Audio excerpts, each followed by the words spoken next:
So you want the Ferrari to rent on Turo? The prancing horse not only shows status and power, but it also offers typically some of the best driving experiences a car can provide, besides a few models mondial especially. The car we're talking about today is known as the most reliable Ferrari in the modern era. Now, it's a Ferrari, so take reliability as a grain of salt. I'm gonna let you guess what this is. I'll give you a second.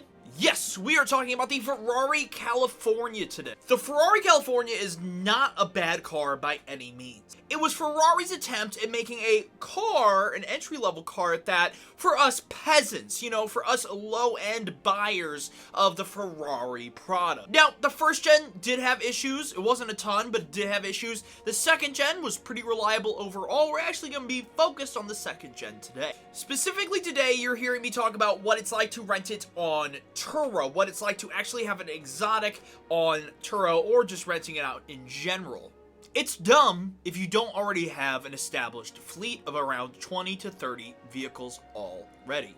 Now, some may argue that you need less cars. I just like to play it a little bit more safe with these specialty exotics. I think at scale, you have all these, your kind of mid-level cars paying for the Ferrari, and the Ferrari's rented once in a while, still paying for itself. But if you're thinking, this would be a fun experience to have a Ferrari as my rental, it's gonna get paid down, you're wrong. The minute you start thinking your business assets, aka this Ferrari, is your personal asset, you've already lost. I don't want to be Mr. Business Hardo here, but we're in this to make money. I want to make the money. Money, money, money, money, money, money. We're not here to have personal vehicles get paid down, especially a personal vehicle you care about. Before I move any further, I cannot stress enough that this is a bad idea if you live in states like Ohio, Missouri, Illinois, you know, us flyover states. We're boring, okay? I get it. I'm in one. I'm in Missouri. You just aren't going to get the utilization you need to really make money on this car, and overall, it's just going to be more of a headache than a money maker. Today, as always, we're going to break this video into 3 parts. The first part is going to be finding the vehicle. I'm going to be looking for a very specific one. Second part is going to be looking at our profit statement. Third is going to be, does this get my stamp of approval? I think you already know where I'm headed with that. Part 1, we're actually going to go through my research because it's really important for these cars to find something that would work. First and foremost, the Carfax needs to be detailed. Usually, I don't really care that much if it's detailed. You can typically fix a lot of preventative stuff on these mid-level cars. On these exotics, the maintenance needs to be done at the intervals to make sure the car is okay, making sure you're keeping that Ferrari V8 okay, the transmission okay, and all of those other things. You must do it specifically when Ferrari tells you. Now, for today, I'm going to be looking at a 2015 plus car with lower miles under $130,000. I found this one today, white with a black slick top with a blue interior, and it is priced around $112,000 today. Now, you might be thinking a blue interior is weird. It's a Ferrari. No one cares. If you're renting a Ferrari, you're renting it for the badge and the experience of driving one. You don't really care about what. Now, this is a bottom of the market 2015 car. There's one more that's $90,000 that I actually think is a scam. But this is what the bottom of the market looks like for these cars. This is the car at the bottom.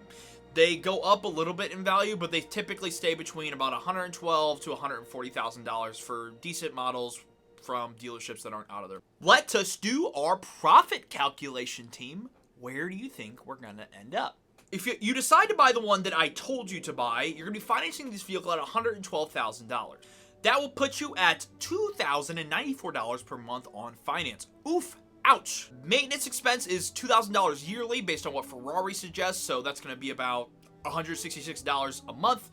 Depreciation, I'm actually not going to calculate it. A lot like our G-Class videos, this car's not really going to depreciate a whole lot in its life. It's a Ferrari. That badge commands quite the presence, especially when trying to sell one. Insurance on this is about $210 a month. I have an Audi R8 right now, so I'm guessing they're in the same ballpark. So, our profit statement. $350 is what I would rent this per day, times 10 times 0.8 minus all expenses, which is $2,470 per month. This equals out to $330 in profit per month. Did you think this was gonna make a lot of money? It won't. It just won't. Unless you're in California or New York or Miami, this car is just not going to do well for you. It's just not. Now, you're probably wondering why I did 10 days instead of like my normal 20, which is a typical utilization.